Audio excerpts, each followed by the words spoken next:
Hi there, and welcome to Cooking with Saucy Sean's Fine Eats, where we make real food for real people. Today, we're going to start with some basics. I've got my daughter Sarah here to help me out, and she's not wearing her apron yet. Tisk, tisk, tisk. Ooh. It's right over there. You don't have to wear an apron when cooking, but look, it says Saucy Sean's Fine Eats on it. Ah, yeah. So we're going to start with mashed potatoes. Pretty simple food, but some people don't even know how to make mashed potatoes. So we're going to do a quick tutorial. Most of the time when I do mashed potatoes, I don't bother peeling them.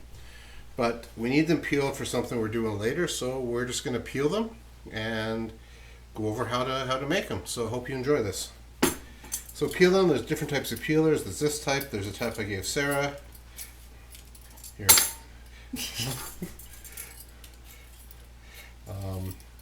You can use a knife, a paring knife, do all sorts of things when you're peeling potatoes.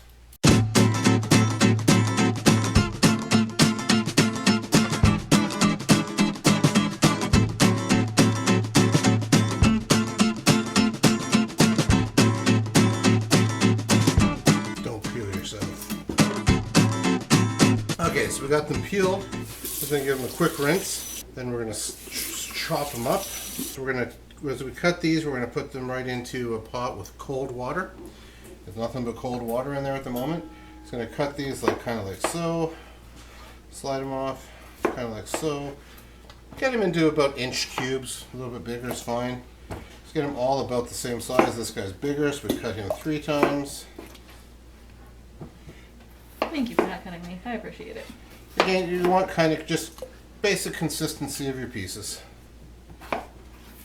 Otherwise, if you let them cook too long, they turn into mush, and if you don't cook them enough, they're too hard to mash, and neither of those are what we want. We want mashed potatoes, not mushed potatoes. You look for the bad parts that were on the potatoes, like that one, and just cut that off. Leave that for the compost bin, or like that. You don't want to keep peeling away at that, 'cause you're just going to eat up a good potato. So you just slice off the bad stuff. So we're going to put some salt in there, just a little bit of salt, a couple teaspoons of salt. We're going to put it on the stove, turn it up to high, cover it, bring it to a boil. Now, the bigger the pot, the longer it's going to take to boil. If you're doing a really big pot for 50 people, it takes an hour almost to boil. This will probably take 5 or 10 minutes to come to a boil. After it boils, we're going to take the lid off, reduce the heat a bit, and cook them for 10 to 15 minutes. And we're going to do a fork test on them as we go after about 10 minutes and see if they're soft. And once they're soft enough, we can drain them, go on to the next step. So we've let our potatoes boil. They boiled about 15 minutes. After they came to a full boil, basically just put a fork in and you can feel it just goes in smoothly. There's no resistance or anything. So it's just cooked. It's not overcooked. It's not mushy yet, so we're just going to throw those back in the pot. We're going to drain this.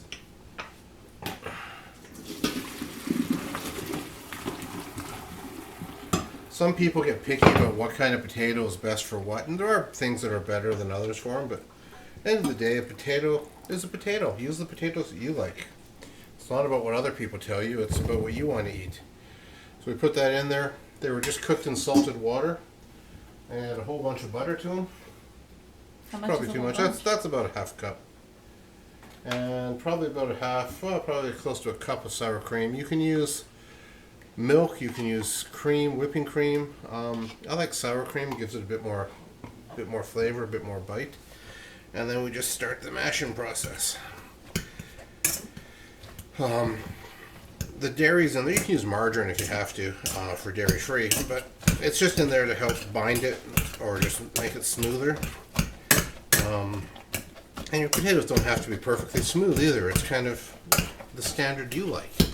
It's not about what I like or what Sarah likes. Or do you want to mash some? Sure. So when you're mashing potatoes, you want to make sure you get a masher that sometimes you get those little round ones with little square holes in them. Those things are useless. Get a real masher. Like this? Yeah, that's makes your life a lot easier. I tried mashing with those other little round thingies, and they just don't work. They look pretty mashed to me. Yeah. If you have a really good mixer, like in the KitchenAid, or if you're in a commercial kitchen with a Oh, I can't think of the name of those big mixers, but you can use a Hobart or something. You can use one of those guys. Put the potatoes in and just whip them up in there. Anyways, that's about it. You've got mashed potatoes. It's just that easy. Yeah, so remember, like us, subscribe to us, thumbs up on the video, subscribe to my channel. You get more videos like this. And if there's something you want me to see me cook, let me know what it is. Thanks a lot for joining Sarah and myself for Saucy Sean Fine Eats.